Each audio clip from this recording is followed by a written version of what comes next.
Hey you. Yeah, the one hiding under the blanket with the phone glow on your face. Have you ever woken up at 3 a.m. unable to move while something dark sat on your chest?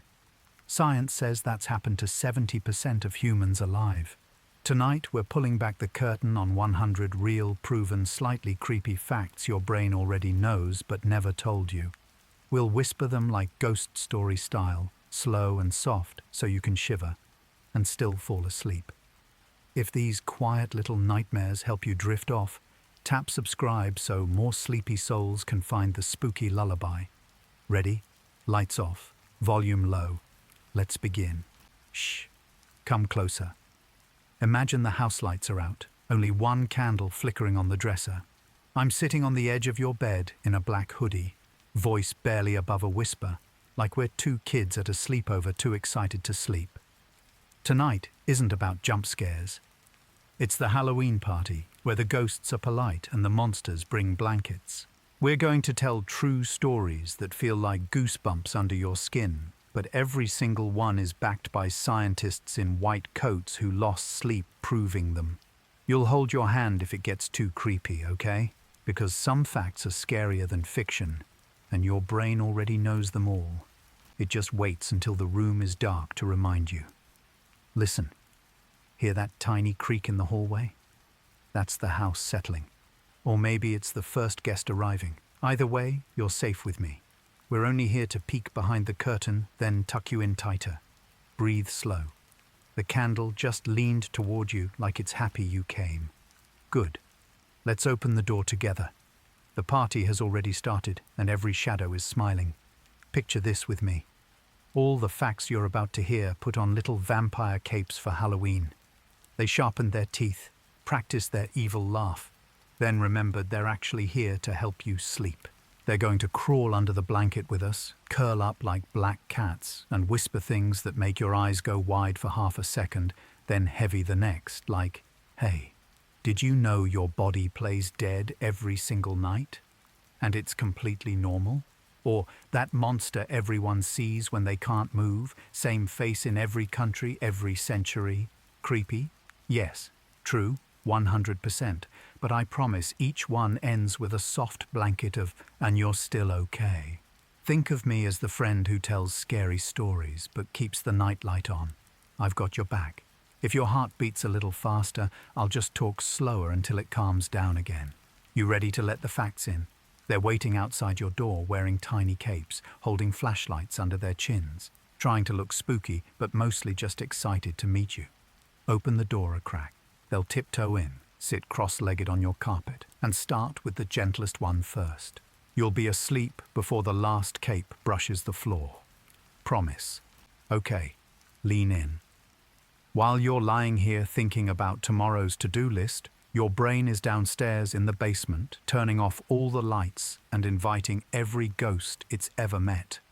Not real ghosts. Well, maybe. Memory ghosts. Feeling ghosts. The version of your 5-year-old self who's still afraid of the dark. Your grandma who used to tuck you in. That crush who never texted back. They all show up when the house goes quiet.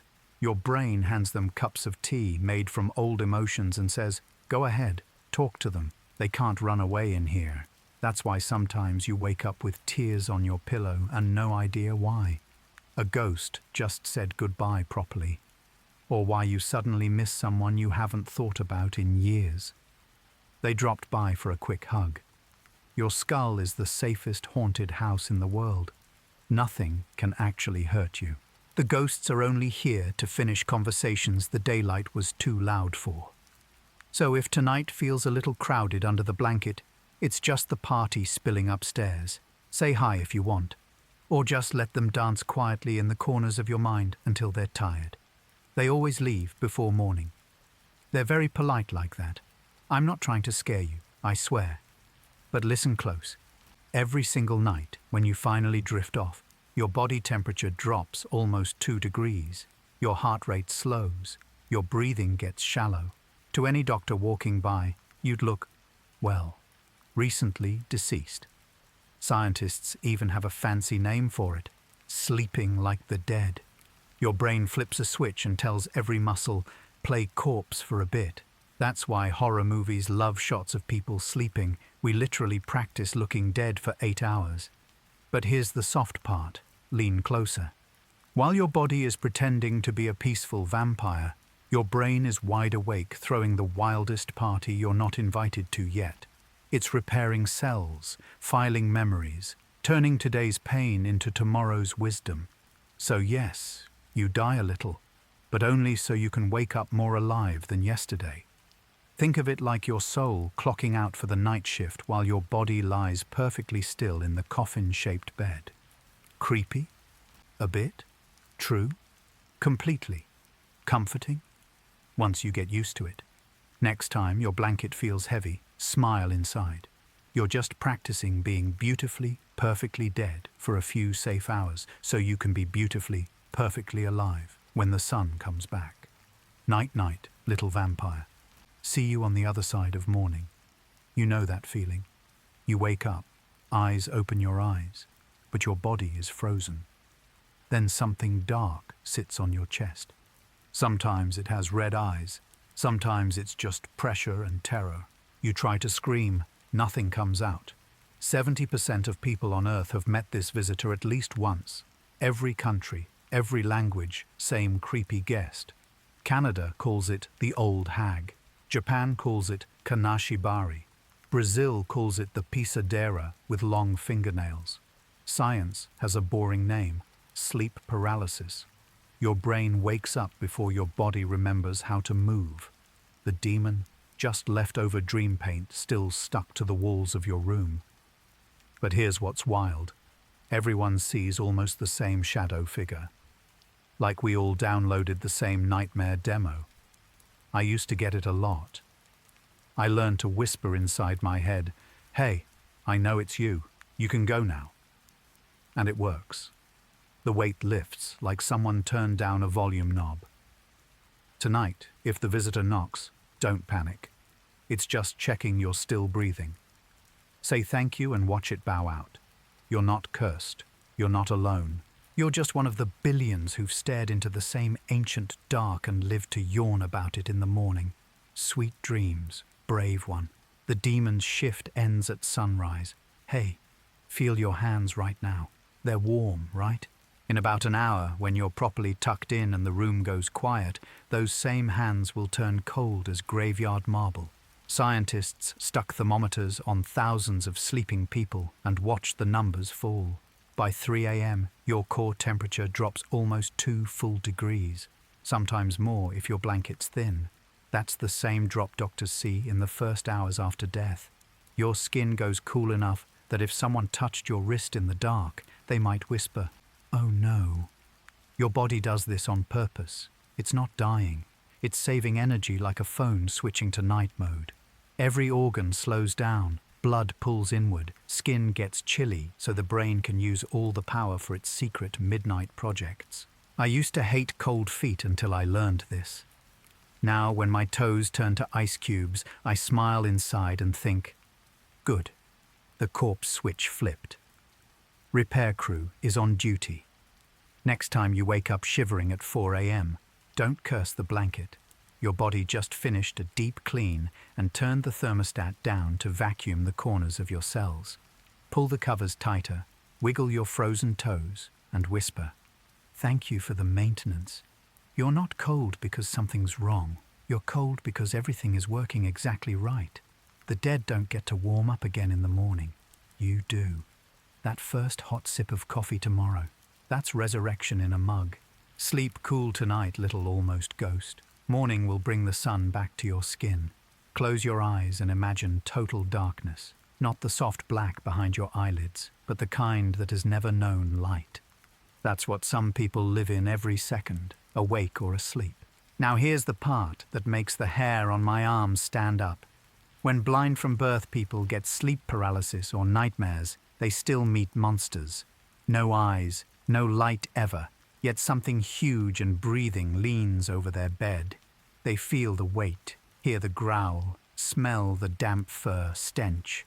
Some say it has too many joints. Others feel claws that click on the floor they can't see. Scientists asked hundreds of them to describe the demons. The stories match the ones sighted people tell, except everything is made of touch, sound, temperature, smell. One man said the thing sat on his chest and dripped cold water that tasted like metal.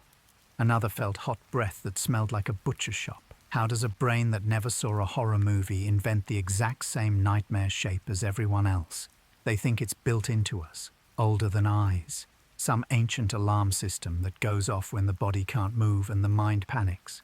Didn't need movies. Didn't need campfire stories. We were born with the blueprint of something bad in the dark. So if you ever feel guilty for being scared of the dark, remember, even people who have never seen darkness are terrified of it.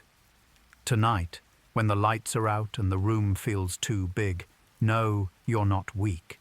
You're just running the same emergency software that's been keeping humans alive for 100,000 years, and it still ends the same way. Morning comes, the monster dissolves, and you open your eyes, or don't, and realize you're still here, safe, breathing. Another night survived. You're almost asleep, drifting, cozy. Then, bam! A gunshot inside your skull, or a door slamming, or cymbals crashing right next to your ear. You bolt upright, heart racing, checking if someone broke in. Nothing. Room empty. Clock says 2:17 a.m. You're sweating, but completely safe. Meet exploding head syndrome. Real name, real condition. Millions of people get it. Your brain is shutting down the hearing department for the night, and sometimes the lights go out with a bang instead of a click. One tiny misfire in the auditory nerves and boom, your own head turns into a firework. Some hear screams, some hear their name shouted by a voice that isn't there. One woman I read about hears an old-fashioned telephone ring so loud she jumps out of bed every time. Doctors say it's harmless, annoying, terrifying, but harmless, like your brain sneezing on the way to sleep. I used to get it bad when I was stressed. I'd hear a metal gate slam so hard I'd taste blood from biting my tongue. Now when it happens, I just lie back down and whisper, "Nice one, brain. Good night." It still scares me half to death, but at least I know I'm not actually dying. Tonight, if you hear the invisible bomb go off inside your skull, don't panic. Your brain just turned off the lights with the force of a rock concert. Laugh if you can. Roll over. Go back to sleep. Tomorrow you'll have the best story to tell at breakfast. Remember the friend only you could see? Mine was a fox in a red waistcoat named Mr. Penny. He sat on the end of my bed every night and told me tomorrow would be okay. Science says imaginary friends aren't just cute. They're your brain's first attempt at creating company when the world felt too big. Here's the creepy part. Some adults still feel them. Not playing tea party, but a quiet presence in the corner of the eye when the house is empty. A brush of air that smells like the old bedroom. A whisper that sounds exactly like the voice you gave them when you were 6. Researchers asked thousands of grown-ups, "Do you ever feel watched by something kind that isn't there?" More than you'd think said yes. And the feeling is gentle, protective, familiar.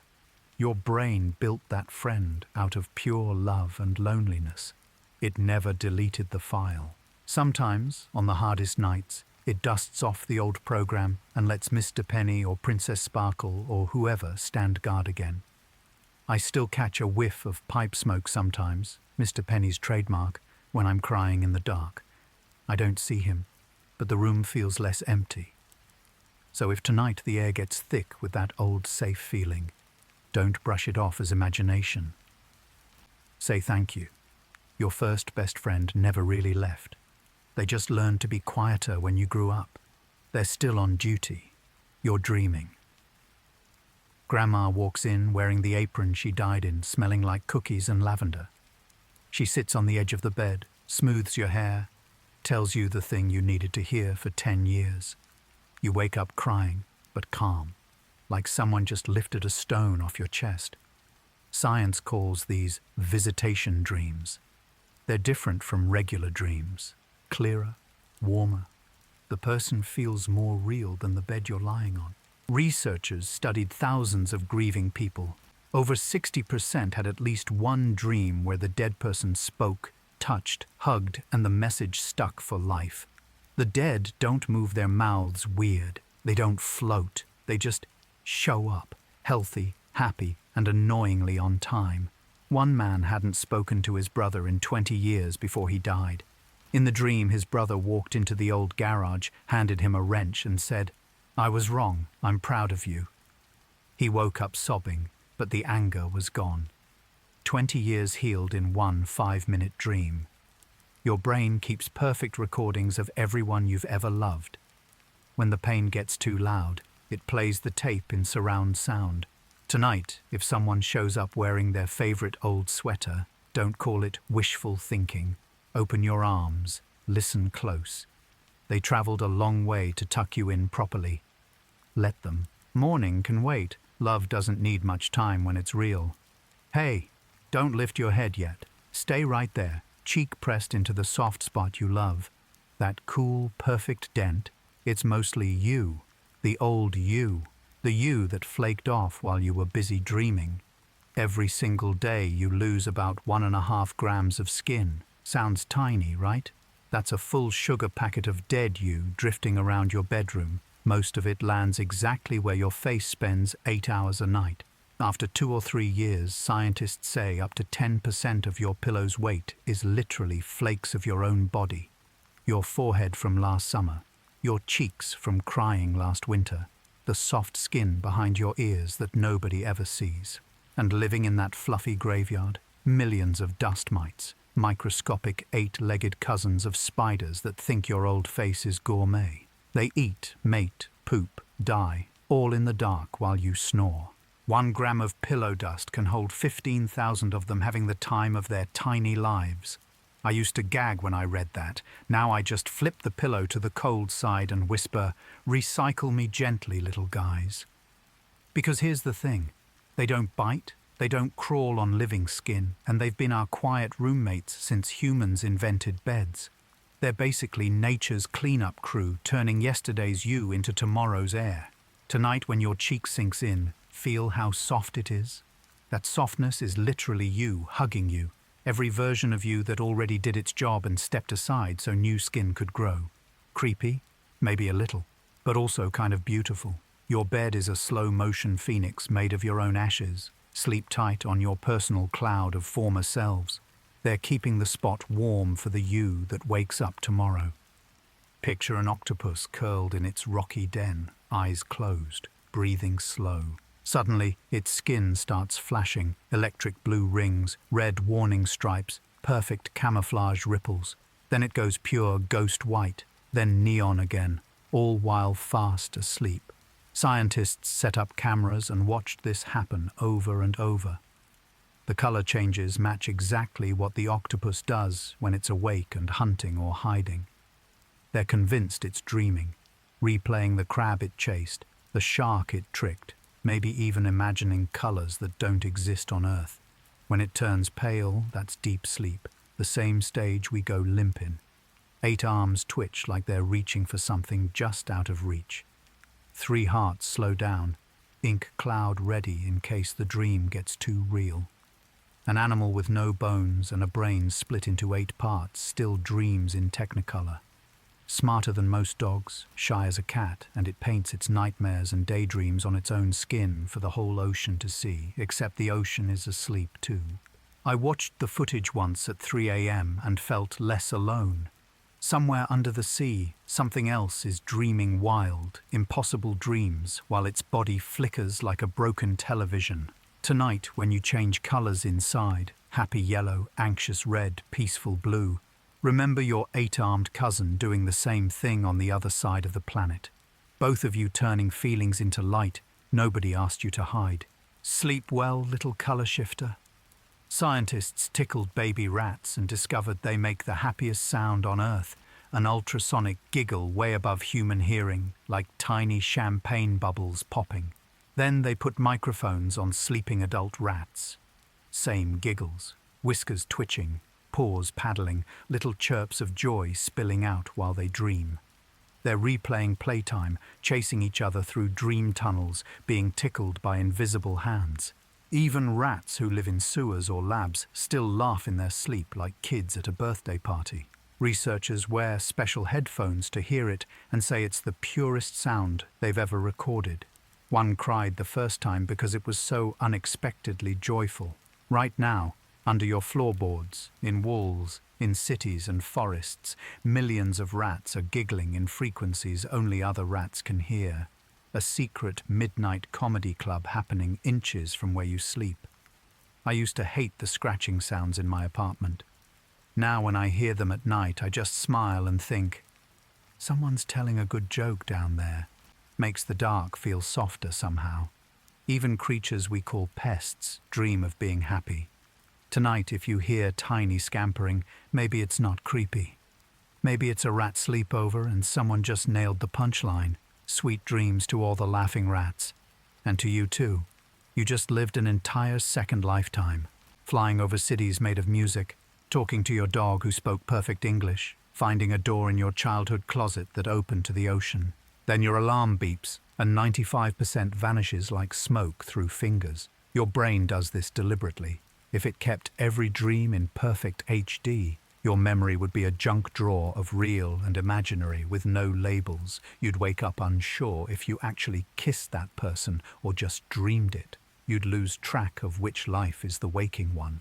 So 5 minutes after your eyes open, your brain hits delete on almost everything.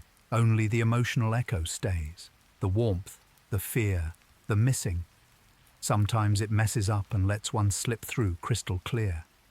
That's why once every few months you remember a dream so vividly, it feels truer than yesterday's lunch. I started thanking my brain for the cleanup. Thank you for taking out the trash so I can function. Feels less like losing and more like trusting a very tidy roommate. Tonight, let the dreams come and go like waves. Keep the feelings. Let the details dissolve. Your brain knows what it's doing. Sleep easy, forgetter of wonders. Look out your window. If the moon is fat and bright tonight, good luck sleeping deeply. Studies with people in windowless labs, no clue what phase it was, still showed the same pattern. On full moon nights, everyone took longer to fall asleep, slept lighter, and had more intense dreams. Melatonin drops. Brain waves get busy. Even blind people feel it. Our bodies still think we sleep under open sky. Hundreds of thousands of years of evolution haven't caught up to curtains and streetlights. Your great-great-grandparents stayed awake telling stories when the moon was full because nobody could sleep anyway. You just scroll TikTok instead. Tonight, if silver light sneaks through the blinds and paints stripes on your wall, don't fight it. Your brain is throwing a louder party than usual. Dreams will be brighter, stranger, harder to forget. Say hello to the moon for me. It's been pulling human sleep like tides since we lived in caves, and it still hasn't gotten tired of us. Let it rock you a little wilder tonight. You'll wake up tomorrow with moon dust behind your eyes and stories only full moon people understand. Sweet silver, sleepless dreams. Close your eyes and picture a hospital room that hasn't changed since 1993. Same faded curtains, same beeping machines, same person lying perfectly still under white sheets. To the outside world, they're gone. But inside their skull, an entire universe is still spinning. Brain scans prove it. When the body is in a coma, the sleep-wake cycles often keep running. REM lights up like fireworks. That means somewhere behind those closed eyelids, movies are playing non-stop. Some patients who eventually wake up describe decades of rich dream lives. Marriages that never happened, children who grew up and had kids of their own, jobs they never held, houses they never lived in. One woman woke after 21 years and asked for her dream husband by name. She had lived a full second life with him, while her real body never moved. Another man described walking through cities that don't exist, learning languages no one speaks, watching sunsets that lasted weeks. Some never wake up, but their brains refuse to stop dreaming. 40 years of private stories, private heartbreaks, private joys, all playing on a screen only they can see.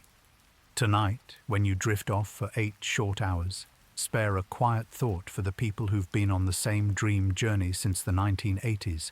and still haven't found the exit door. Makes your little bedtime feel like a quick nap in comparison, doesn't it? Sleep gently. Someone out there is living whole lifetimes while we count sheep. You're standing in a dream market. A woman with silver hair hands you a glowing fruit and says something that sounds like wind chimes mixed with rain. You understand perfectly. Take this, it will teach you how to fly tomorrow. You answer in the same language without thinking. When you wake up, every word is gone, but the meaning still hums in your chest. Researchers watching sleeping brains see brand new language centers light up in patterns never recorded while the person is awake. Your brain literally builds a private tongue from scratch, teaches it to dream characters, uses it fluently for hours, then deletes the dictionary before breakfast so you don't go insane trying to speak it in the grocery store. One man woke up reciting perfect sentences backwards for exactly 30 seconds. A woman dreamed she was a diplomat negotiating peace in a language made of heartbeats and colors.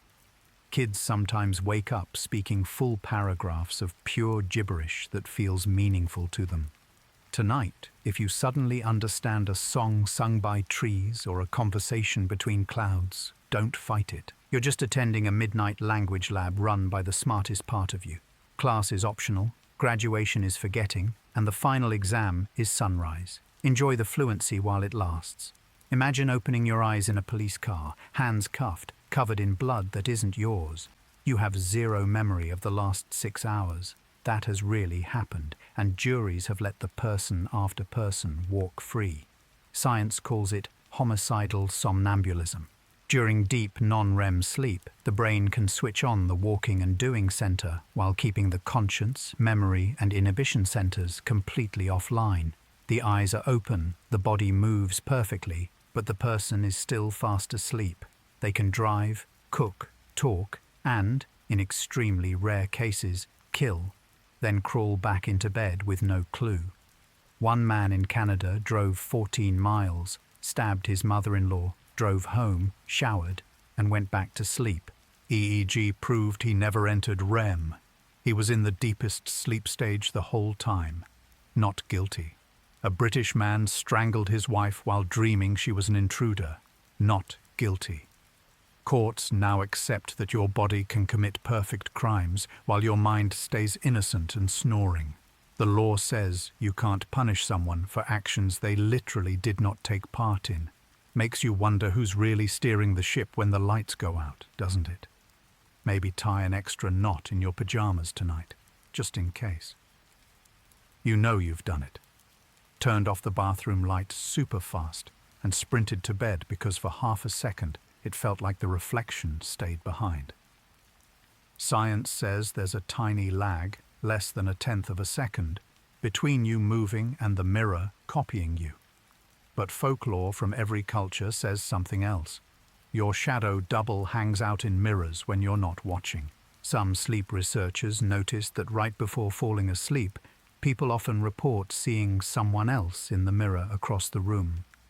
Not a ghost, just a version of themselves that didn't quite sync up. The face might smile a moment too late, or keep staring after you look away. It's called the Troxler effect, plus hypnagogic imagery. Your tired brain stops updating the reflection in real time, so the mirror version gets to live its own half-second life. Kids are terrified of it. Adults pretend they're not. Tonight, if you catch the bathroom mirror you lingering after you turn away, don't panic. It's just your shadow self finishing its cigarette, waiting for you to come back tomorrow. It's harmless, mostly. Sweet dreams, mirror twin.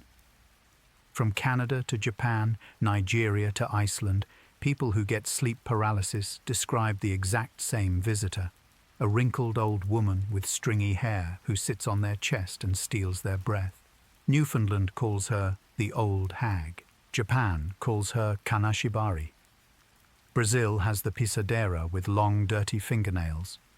Every story is identical, even in places that never talk to each other. Science says it's the brain's universal panic button. When you wake up, but your body is still paralyzed, normal REM safety feature, the ancient threat detection system screams, predator and paints the scariest image it has on hand, the archetypal witch who eats children in every fairy tale ever told. Same face, same weight on the chest, same choking feeling, same red or black eyes. I used to get her visits. The second I realized it was just my brain graffiti, I started talking to her. "Hey, I know it's you again. You can go now." She always leaves faster when you're polite. Tonight, if the hag climbs on your chest, breathe slow and remember. Every human who ever lived has met her and lived to yawn about it. She's the world's oldest unwanted houseguest, and she's never actually hurt anyone. Just a tired scarecrow doing her job. Say goodnight, old friend. Doors that way. Put on any horror movie soundtrack right now and just sit. In less than a minute, your pulse will lock onto the bass drum like a trained dog. Your heart doesn't care that you know it's only speakers. It hears footsteps in the dark and obeys. Sleep researchers did the wildest experiment. They played low, ominous tones to people in deep sleep. Zero conscious awareness, yet heart rates climbed exactly with the music. Brain scans showed the amygdala, your ancient fear center, lighting up like a fire alarm, sending orders straight to the chest. In nightmares, your brain becomes the composer. A cello starts low when something follows you down the hallway. Silence drops right before the jump. Your heart races on perfect cue, pumping adrenaline so you can run in a dream you're not even awake for.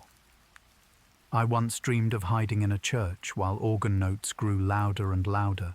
Woke up at 132 beats per minute, sheets soaked, no memory of music, only the feeling of being hunted by sound itself. Tonight, if your heart suddenly pounds for no reason at 3 a.m., don't check the doors. Your brain just hired an invisible orchestra to make the movie scarier. Slow your breathing to 4 counts in, 6 counts out. The conductor always follows the soloist. You're the soloist. Death isn't a light switch, it's more like a dimmer sliding down very slowly. Hours after the heart stops, if you press a corpse's cheek, it can flush pink. Leftover oxygen in the blood, tiny chemical reactions still happening. Muscles twitch, fingers curl, eyelids flutter. Gas builds up and a body can sigh, groan, even sit halfway up like it changed its mind. Victorian morgues kept records of corpses waving, hugging grieving relatives who leaned too close or turning their heads to watch someone leave the room. One embalmer told me a fresh body grabbed his wrist so hard he dropped the trocar. Rigor hadn't set in yet. The nerves were just firing their last random sparks. Old undertakers sewed lips shut and tied big toes together so the dead wouldn't ruin the viewing by smiling or sitting up for tea. Tonight, when you lie perfectly still, practicing being a peaceful corpse for 8 hours, remember, real corpses sometimes get up and stretch. You're just the lucky version that gets to wake up warm again. You're dreaming of grandma's kitchen, warm cookies, safety. Then the air suddenly turns metallic, sweet rotting, wrong. You gag yourself awake. Room smells fine, but your nose is still full of morgue. Your brain stores smells in the hippocampus right next to raw emotion. No filter.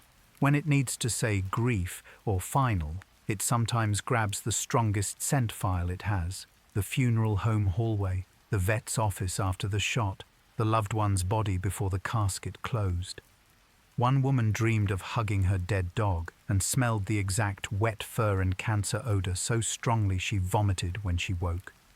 A soldier dreamed of his battlefield friend and woke up tasting cordite and blood that wasn't there. Tonight, if the dream air suddenly curdles, don't panic. Your brain is just flipping to the darkest page of its scrapbook. Breathe through your mouth, picture fresh coffee or rain on hot pavement, and the smell will leave with the dream. You're safe. It's only memory wearing its worst perfume. Old folklore warns, never follow yourself in dreams. Science calls it autoscopic hallucination. You open dream eyes, and there's another you standing at the foot of the bed. Same pajamas, same messy hair, same tired eyes, watching. In sleep paralysis, it's terrifyingly common. Your brain misfires and projects a perfect copy made of pure dread. Some cultures say if the double touches you or speaks your name 3 times, you stay in the dream forever. One man posted online that his doppelganger offered to trade places so the real him could finally rest. He said yes, woke up screaming because for the rest of the day he wasn't sure which one came back. Most times it's harmless static, but the fear is universal across every culture that never compared notes. Tonight, if you see yourself watching you sleep, keep your eyes closed and count slowly backward from 10. When you open them, the bed will be empty again. You're the original, always were. The copy only borrows your face for a second. Every pop, groan and sigh at 3 a.m. is your house breathing its last. Wood dries out, shrinks, cracks. Nails rust and shift.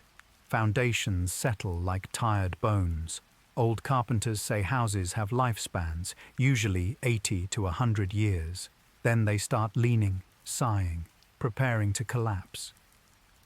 I live in a 90-year-old building. Some nights the creaks follow my footsteps exactly 1 second behind, like the floorboards are echoing me with arthritis. People who record EVPs in empty houses catch whispers that match the creak patterns perfectly, as if the building is trying to speak before it forgets how. Your house is alive in the slowest way possible, and every night it loses another microscopic piece of itself. When it finally falls, someone will build a new one on the same dirt, and the cycle starts again. Tonight, when the walls complain, answer softly, "I hear you, old friend. Rest easy." It's only dying the way everything beautiful eventually does.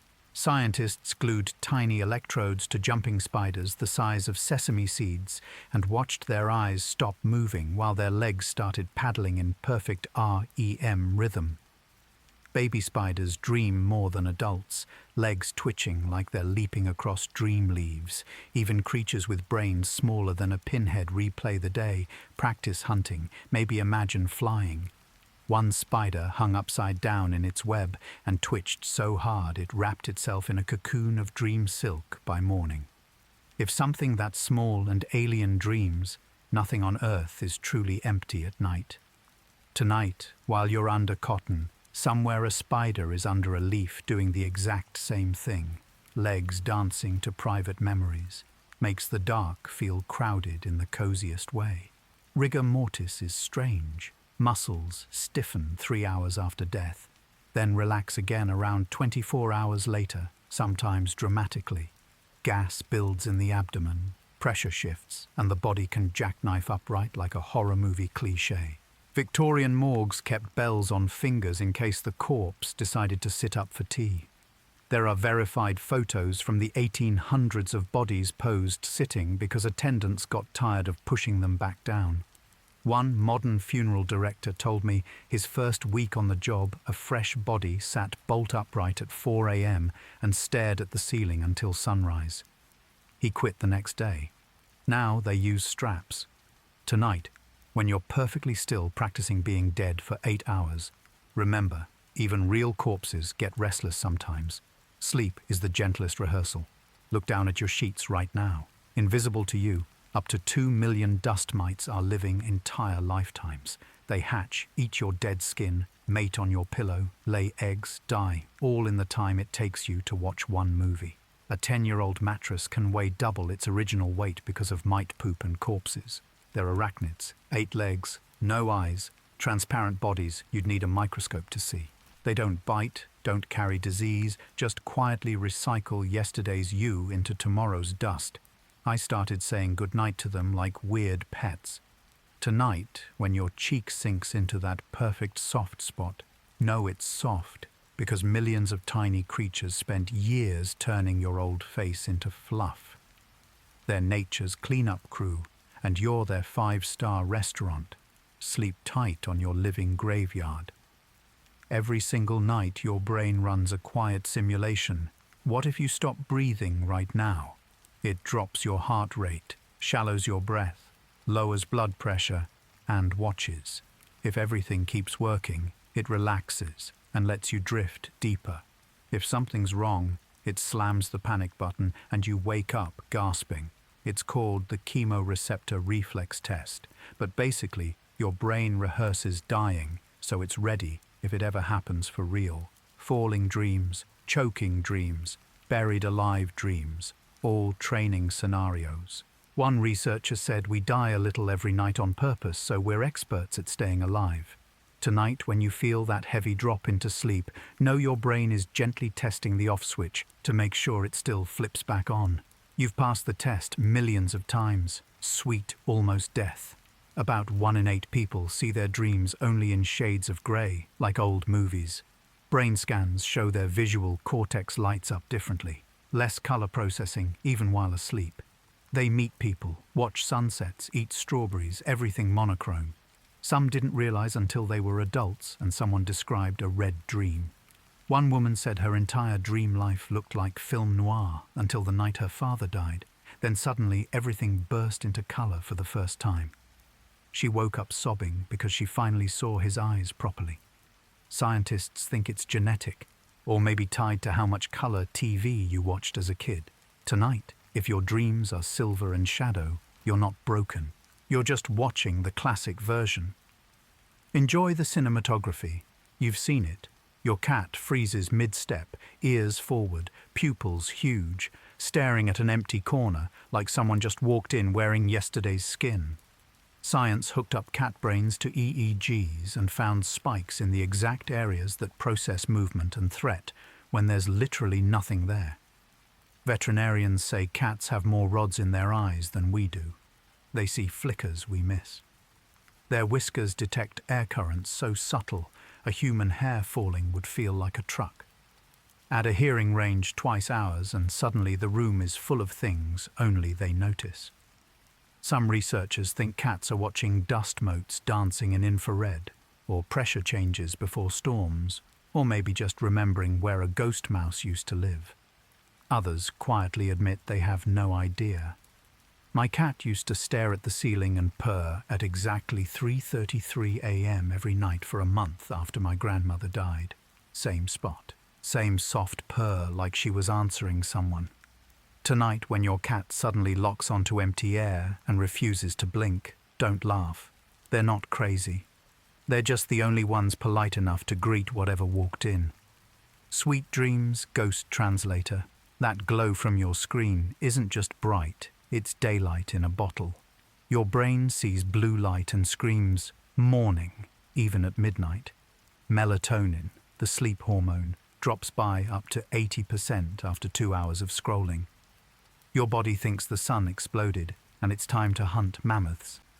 Studies on teenagers who scroll before bed show they take twice as long to fall asleep and wake up groggy like the undead. One experiment locked phones away at 9 p.m. Kids slept an extra hour and reported fewer nightmares. Blue light doesn't just delay sleep, it turns you into the zombie you're scared of. Eyes open, brain foggy, shuffling to the bathroom at 4 a.m. with dead fish stare. Tonight, if you absolutely must doom scroll, use night mode or red filter.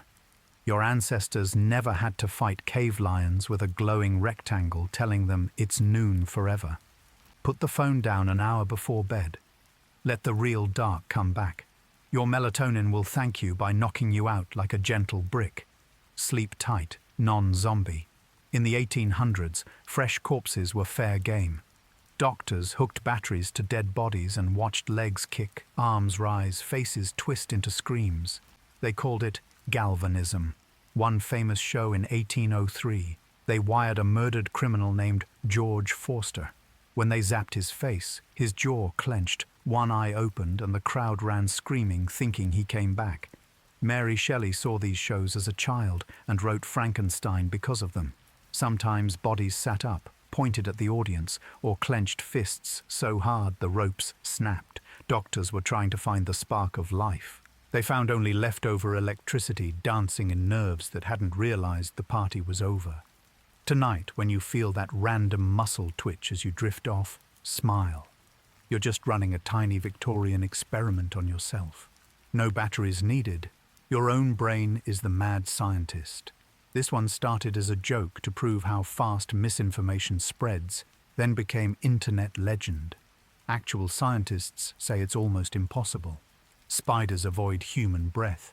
Too warm, too CO2 heavy, hate vibrations of snoring, and have zero reason to crawl into a giant noisy cave that drools. But there are a handful of verified cases.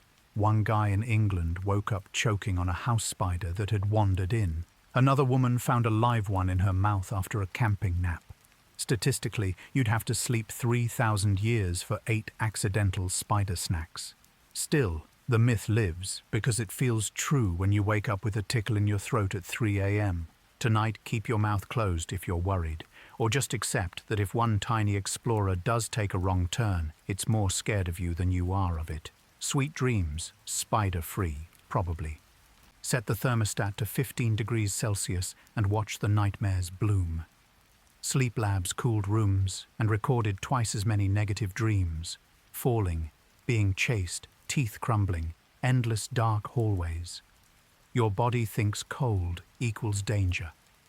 Ancient wiring from Ice Age nights when dropping temperature meant death by frost. Brain pumps out stress hormones, heart rate climbs, and the dream director yells, "Make it scarier," so they wake up and find fire. One study dropped the room to 12 degrees Celsius. Participants reported drowning in black water, being buried alive, monsters made of ice. Warm the room to 20 to 22 degrees Celsius, and dreams turn gentle. Flying, beaches, old friends laughing. Tonight, if you want softer dreams, add an extra blanket or bump the heat a degree. Your caveman brain will relax and let the nice stories play. Cold room equals horror movie. Warm room equals Pixar. Choose your genre wisely. Watch a newborn sleep-smiling newborn and you'd swear they're dreaming of milk and angels. Science says no. For the first 2 years, almost zero REM sleep happens in the way adults know it. Babies spend half their sleep in active sleep, twitching and grinning. But brain scans show no story-like activity.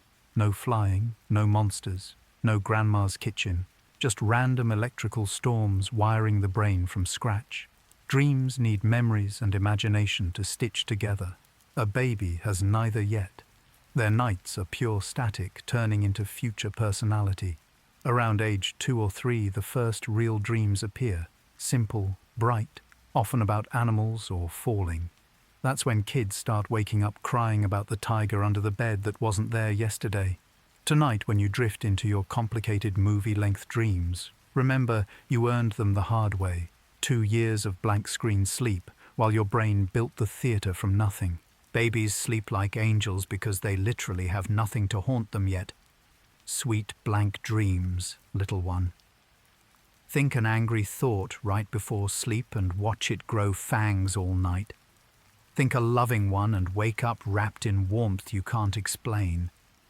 Researchers asked people to watch upsetting or happy videos right before bed. The emotional tone colored dreams for weeks afterward, even when the person forgot the video. Your brain treats the final waking minutes like a seed. Whatever you plant gets 8 hours of water and darkness to grow into a forest. One woman ended every night worrying about money. For 6 months, her dreams were endless falling, empty wallets, doors that locked from the outside. She switched to reading 3 pages of a calm book instead. Within 10 days, the dreams turned to flying, warm houses, tables full of food. Tonight, give your brain a gentle last thought. A thank you, a person you love, the sound of rain. It will echo louder than any alarm clock tomorrow. You're not just falling asleep. You're planting tomorrow's weather. Choose seeds wisely. In the 1800s, people were so scared of being buried alive, they invented safety coffins. A string tied to the corpse's finger ran up through the dirt to a bell on the grave. If you woke up 6 feet under, just wiggle and ring for help. Hundreds of these coffins were sold. Some had speaking tubes, "I'm alive," air holes, even food baskets. Doctors knew catalepsy and deep comas could mimic death. No pulse, cold skin, fixed eyes. Newspapers were full of horror stories. scratching inside sealed coffins, bodies found turned over, fingernails gone. One famous case, a girl buried in France rang her bell for 2 days straight. When they dug her up, she was really dead, but her hair had turned white overnight. The bells rarely worked, but they let people sleepers of the time rest easier, knowing there was a plan B. Tonight, when you feel that tiny panic of what if I stop breathing, remember you're not in a Victorian coffin. You're in a bed with Wi-Fi and a cat judging you. Ring your own bell if you need to. Someone will hear. Close your eyes in a lit room and your shadow disappears. Open them and it's back, perfectly obedient. At night it stretches across the ceiling like spilled ink, growing huge when the lamp is low. Science says shadows have no mass, yet every culture treats them like souls. Some tribes believe if your shadow gets trapped at sunset, you'll sicken. Old European stories say witches can steal shadows and control the person. Children know the truth. Shadows lag half a second behind, like they're tired from the day. I've caught mine in the corner of my eye, staying in the hallway after I walked into the bedroom. Just for a heartbeat, then it catches up. Tonight, when the room is dark and you feel watched from the foot of the bed, maybe it's just your shadow taking a break, sitting on the chair, resting its invisible feet. It always follows you back in the morning, loyal as a dog made of nothing. Sweet dreams, shadow keeper. Your body clock isn't random. Between 2 and 4 a.m., every hormone hits rock bottom. Melatonin, cortisol, temperature, blood pressure. Science calls it the circadian nadir. Old people called it the witching hour because that's when most humans naturally wake up sweating for no reason. Your brain is at its most fragile then. One tiny noise can feel like an explosion. A random worry becomes certain doom. Hospitals record the highest death rates between 3 and 5 a.m. Bodies give up when defenses are lowest. 3:17 a.m. stares back from the clock like it personally hates you, but it's only biology. Your system is rebooting in the dark, most vulnerable moment of the 24-hour cycle. Tonight, if you wake up at 3-something with your heart racing, don't check your phone or spiral. Whisper, "It's just the witching hour, nothing more." Roll over, pull the blanket higher. The sun will raise your chemicals again in a couple hours. You're not cursed, you're just perfectly on schedule. Sleep through the devil's favorite hour. He's never won yet. You dream of a phone ringing at 3:07 a.m. Your aunt answers in the dream, says, "Tell everyone I'm okay," and hangs up. You wake up crying for no reason. At 3:07 a.m., the real phone rings. She's gone. Thousands of these stories exist. Hospice nurses collect them like quiet treasures. One kept a notebook. 93% of her dying patients were visited in dreams by relatives who had already passed, always with the same message: "It's time, don't be scared." Researchers at the University of Virginia studied 2,000 cases. People dream of specific deaths, car crashes, heart attacks, even exact hospital rooms, weeks before they happen. Details later confirmed down to the shirt the person died in. Science calls them precognitive dreams and shrugs. No mechanism, no proof, just patterns too strong to ignore. One man dreamed his healthy brother waved goodbye from a train window. Next day, the brother dropped dead of an aneurysm at the exact station from the dream. He hadn't even planned to be there. My own grandmother appeared to my mother the night she died, wearing the blue dress from 1972, smiling like she used to before the stroke. Mom woke up calm. The call came 10 minutes later. Tonight, if someone long gone shows up healthy and glowing, don't panic. They're just the welcoming committee. They always come early to make the dark softer. Write it down if you want. Or just say thank you and go back to sleep.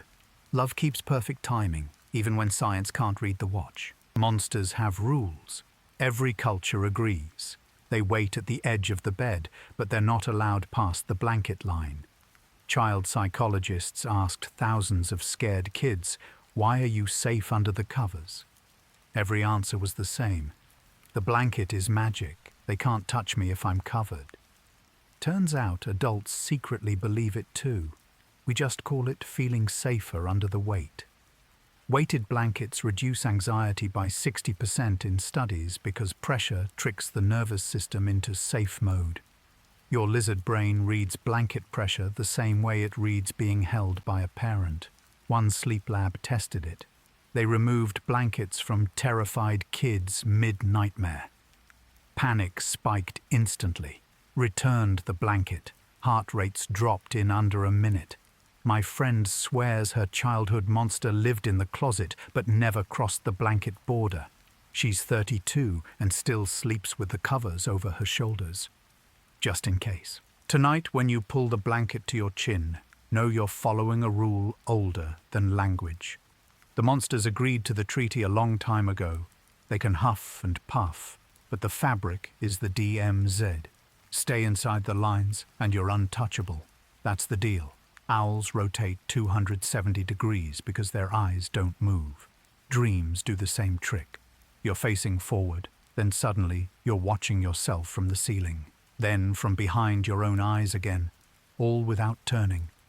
Perspective flips like an owl head on silent hinges. Lucid dreamers report spinning 360 degrees inside their dream body while the physical head stays still. One woman described watching her dream self walk away, then instantly being inside that walking body, looking back at where she'd been. Sleep labs confirm the brain can generate full spherical vision with no blind spot. You see behind your head, above, below, all at once if the dream feels like it. I once dreamed I was an owl perched on my own shoulder, watching sleeping me breathe.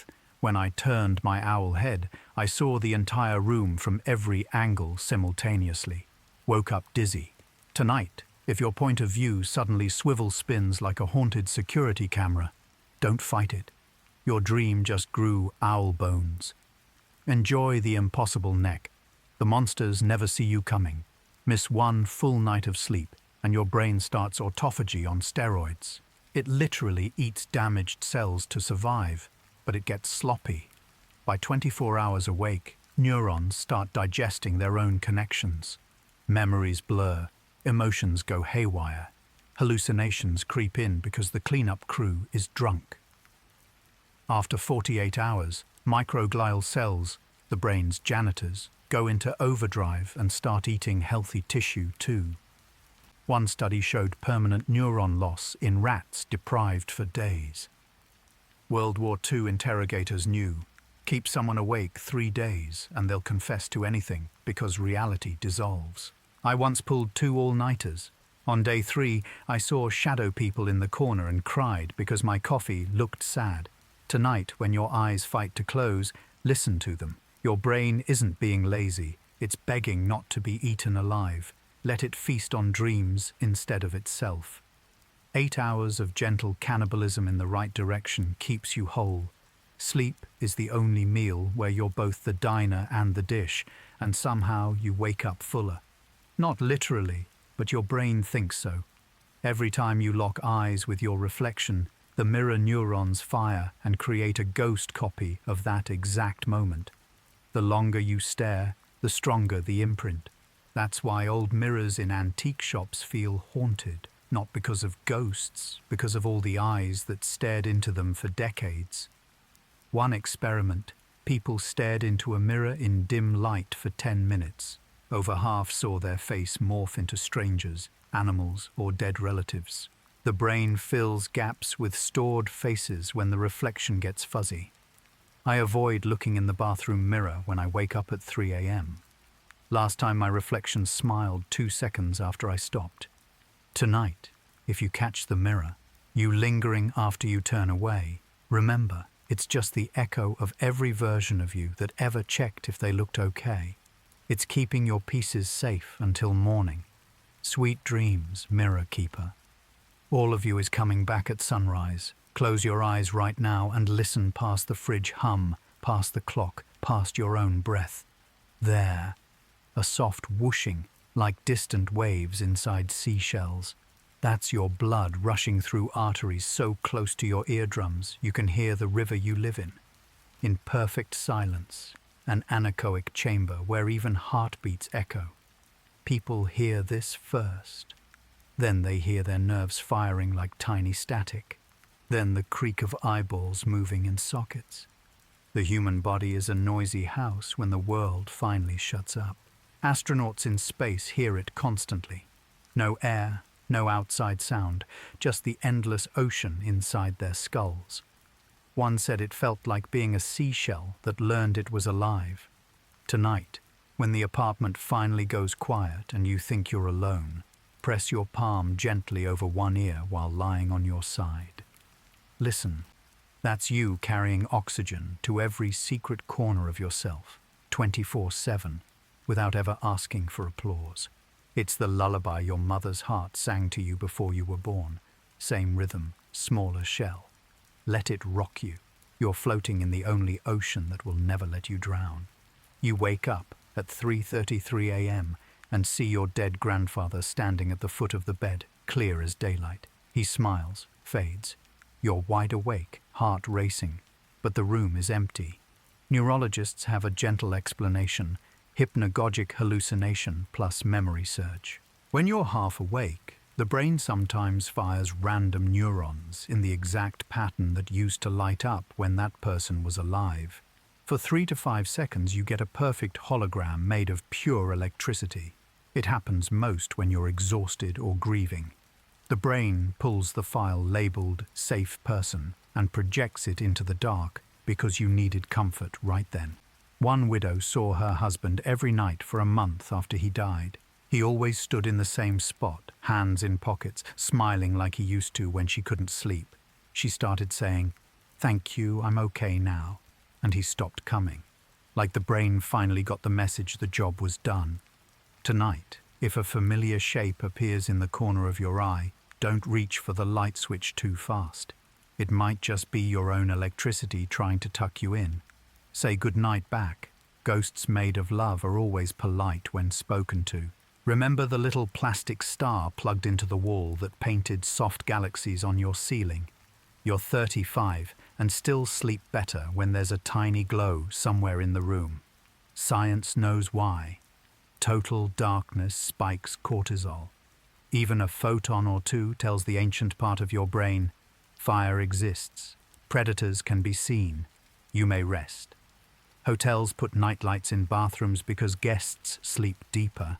Hospitals leave a small lamp on for the same reason. Prison cells with windows have fewer panic attacks than blacked out ones. I still keep a salt lamp on my dresser. It glows the exact orange of my childhood bunny light. When it burned out last year, I ordered the same wattage bulb before I even felt scared. Your adult brain laughs at monsters, but your lizard brain never graduated kindergarten. It still believes light equals safety, dark equals possible teeth. Tonight, leave the hallway light on crack, or the phone screen dim, or the curtains open to streetlight. Your inner 5-year-old will unclench fists you didn't know were clenched. The monsters grew up. Your nightlight didn't have to. Every night your brain deletes thousands of unnecessary synapses and grows thousands of new ones. By morning you have literally rewired yourself while snoring. Sleep is the ultimate software update. Memories get filed, emotions processed, skills practiced in dreams. People who learn a new task and then sleep perform 20 to 30% better than those who stay awake. You are not the same collection of connections that laid down 8 hours ago. A few fears got trimmed. A few insights got solid in permanently. The you that worried about tomorrow's meeting might have been quietly archived. One study showed that after one night of sleep, people's political views softened, empathy increased, and creativity spiked. All because a janitor in your skull swept out some old junk and made room for better furniture. I started keeping a tiny notebook by the bed. Write one line before sleep. Let go of X. Wake up, and it usually feels ridiculous, like reading an old diary. Tonight, hand your brain the shopping list of who you want to be tomorrow. It works while you drool on the pillow. You're allowed to wake up lighter. That's the whole point. This is the last one. The room is dark. Your breathing has slowed.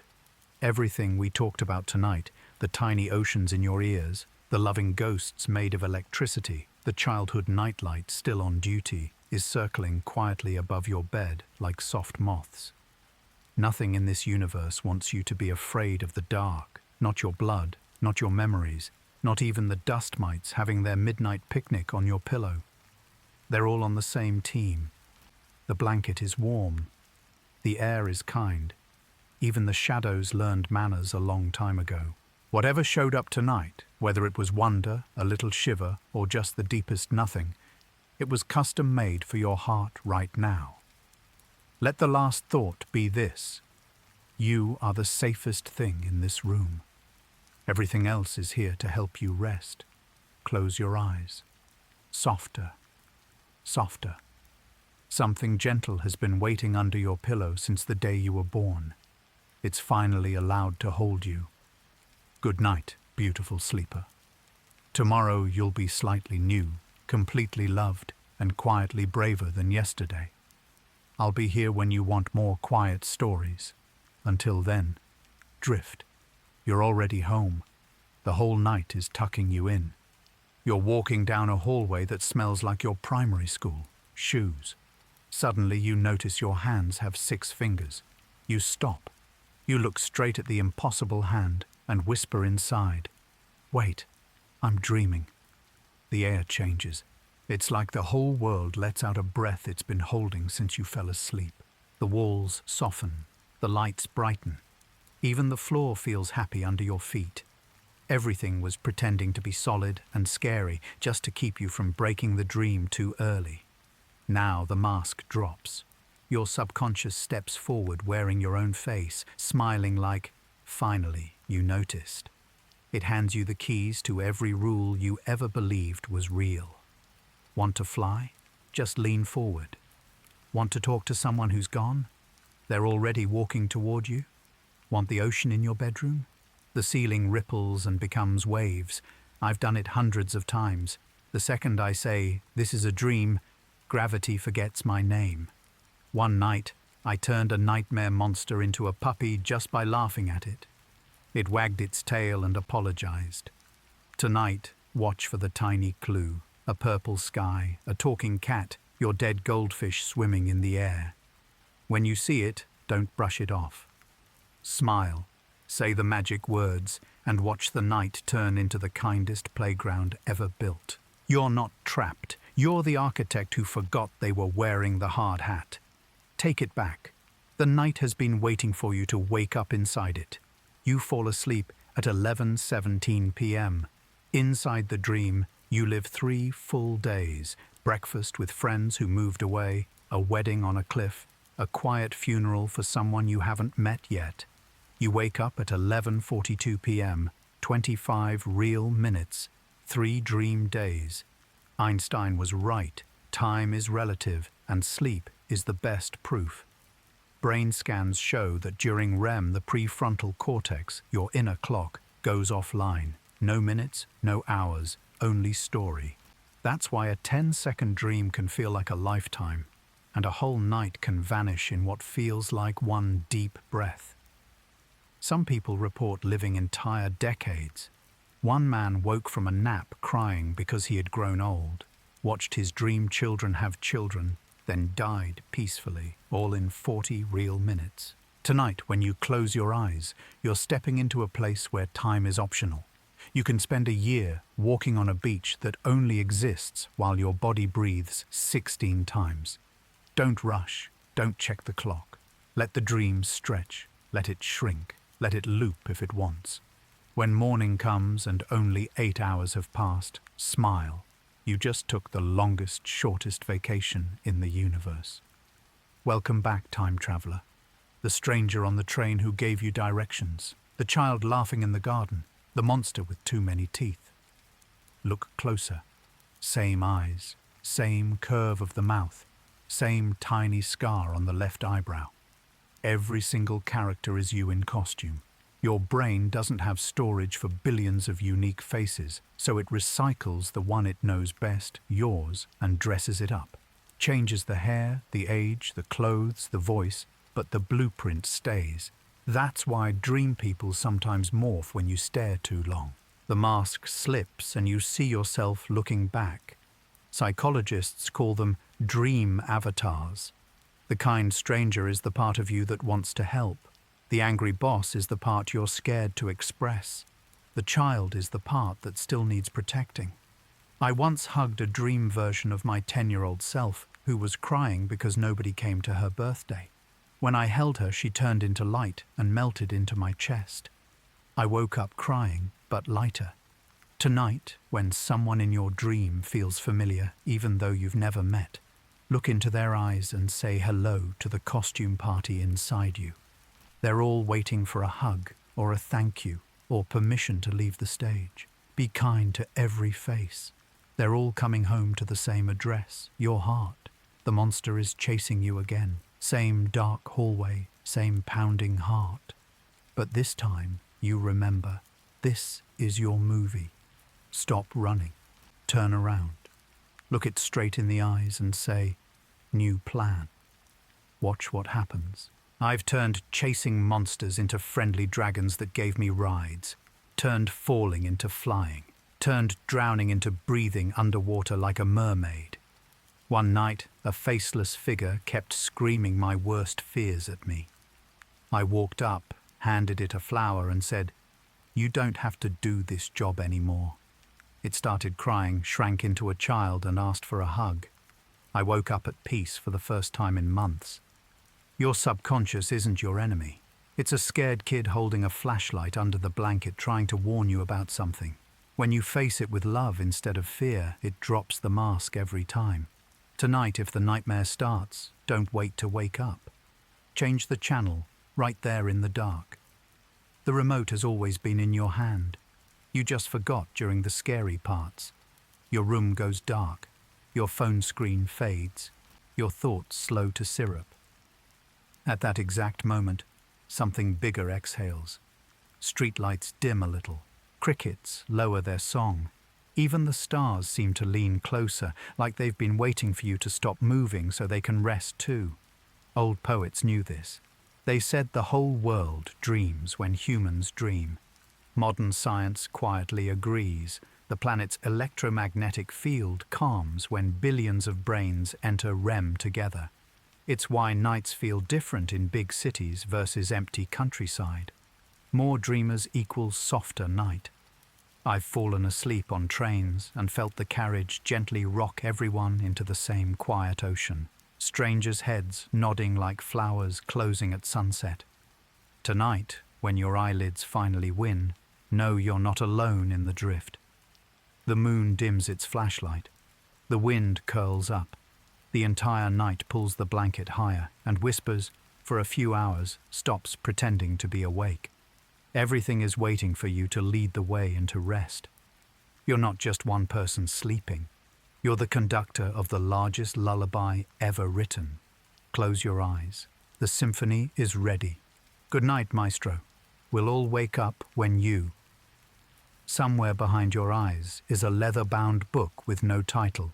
Every night it opens by itself and writes in ink only feelings can read. It records the exact temperature of your mother's hug when you were 5, the color of the sky the day your heart broke the first time, the smell of the hospital corridor you've tried so hard to forget. It never judges. It never forgets. It just keeps perfect receipts. Sometimes it slips you a page when you're awake, a sudden memory of a song you haven't heard in 20 years, or the taste of snow on your tongue in July. That's the diary saying hello. I once woke up crying from a dream I couldn't remember, but my pillow smelled exactly like my childhood bedroom after rain. The diary had opened to 1996 and let one drop fall on my face. Tonight, when you drift off, know that every tear you don't cry awake is carefully pressed between those pages like flowers. Every laugh you swallow is bottled. Every "I wish I had said" is underlined in gold. You'll never read the whole book with waking eyes, that's the rule. But you live inside its margins, and it lives inside you. Sweet dreams, secret keeper. Your diary is wide awake and writing beautifully. You run, you leap, and suddenly the ground forgets you exist. Air tastes like cold champagne. Your stomach flips the way it did on childhood swings. Science says it's vestibular stimulation plus wish fulfillment. Your inner ear practices balance while your heart practices joy. But every single person who flies in dreams describes the same feeling. I remembered how. As if wings are the default setting and gravity is the temporary glitch. I've flown over cities made of music, skimmed oceans that sang my name, hovered above my sleeping body just to check I was okay. Each time I land in the dream, I feel sad, like I'm being asked to put chains back on. One night I stayed up there too long and heard a voice, mine, older, whisper, "You don't ever have to come down if you don't want to." I woke up gasping, not from fear, from recognition. Tonight, if your feet leave the earth, don't rush back. Spread whatever you have instead of arms and lean into the wind. You're not escaping. You're remembering.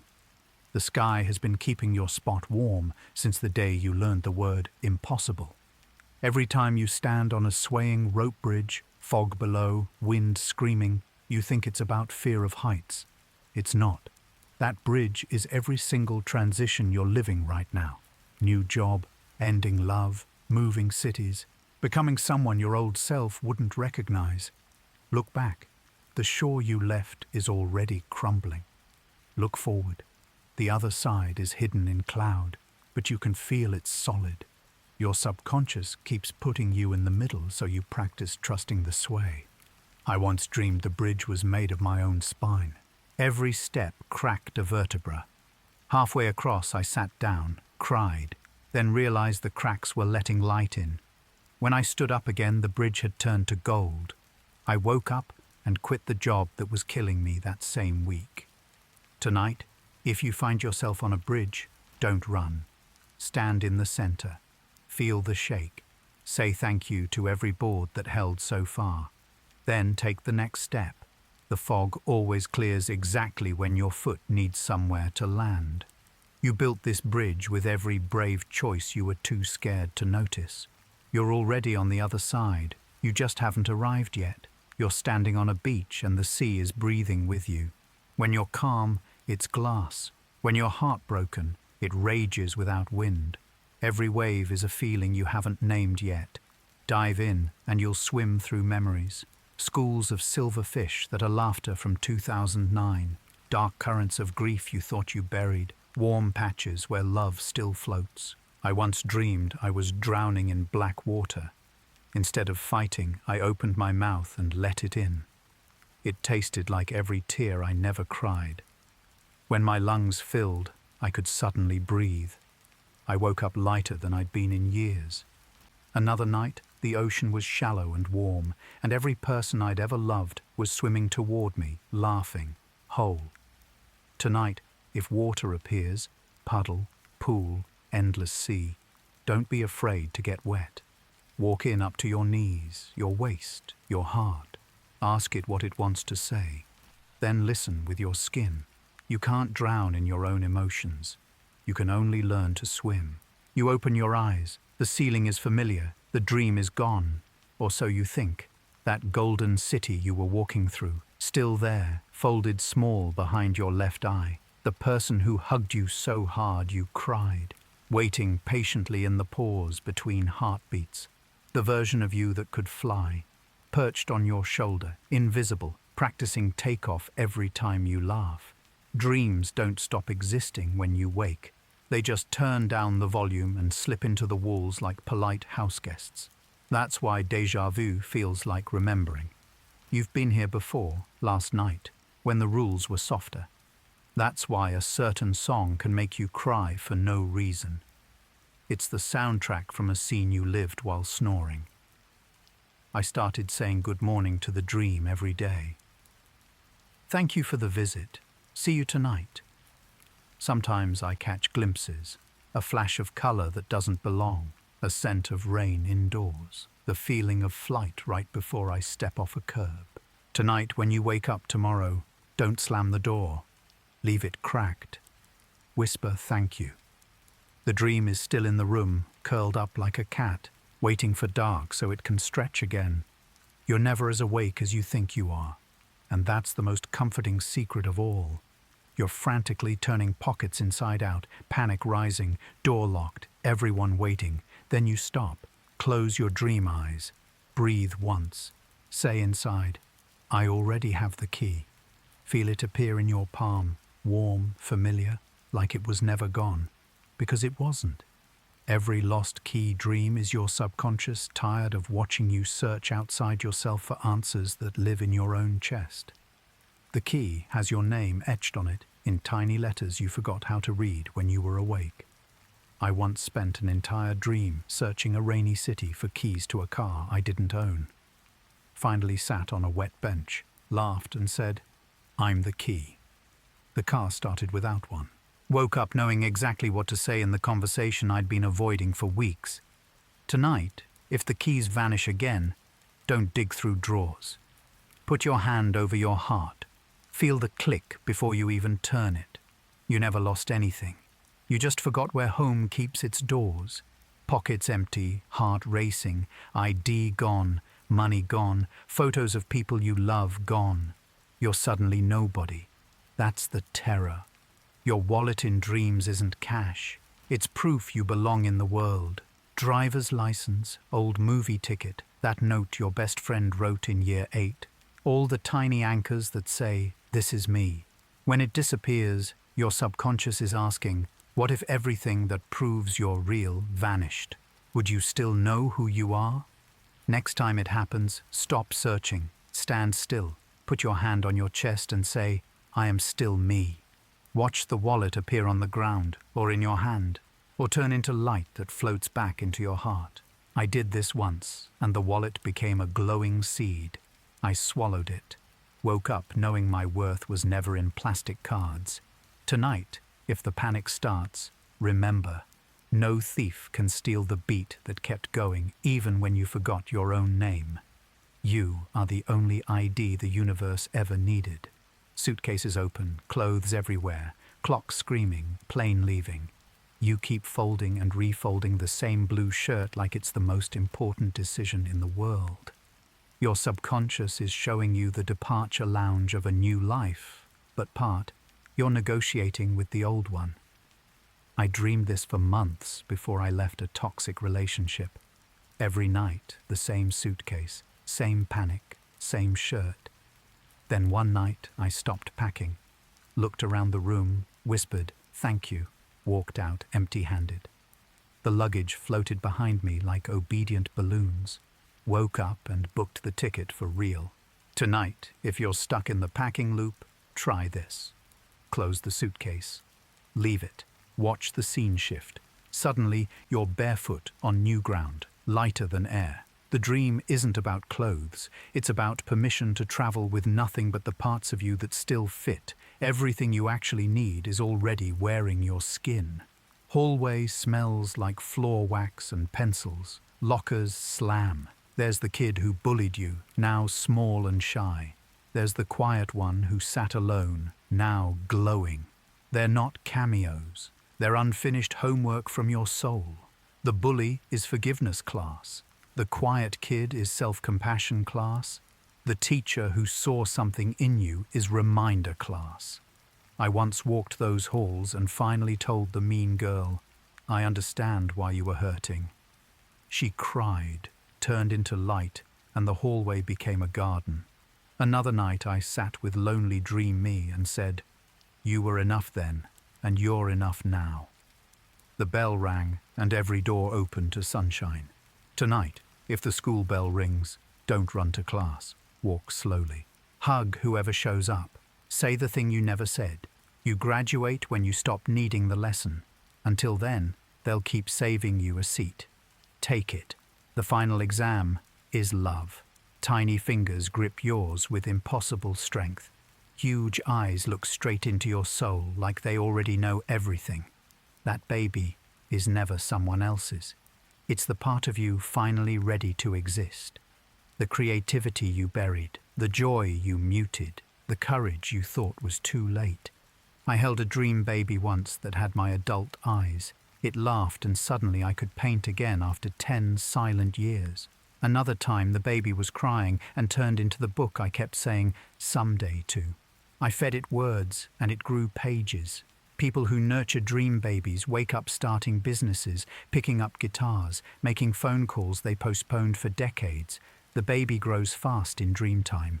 One night it's crawling, the next it's walking beside you holding your hand. Tonight, if a baby is placed in your arms, don't panic about diapers or college funds. Look at its perfect face and ask, "What do you need from me?" Then give it. You're ready to be new again. The world has been waiting for this version of you since the day you arrived. Hold tight, it's about to smile. One by one they loosen, crumble, drop into your palm like wet chalk. You stare at the bloody gaps and feel pure shame. This is the oldest dream in human history. Every culture, every century, same horror.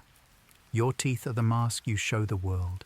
Smile, speak, eat, kiss. When they fall, your subconscious is ripping the mask off because the lie has gotten too heavy. You're saying, "I'm fine," when you're breaking. You're staying when you should leave.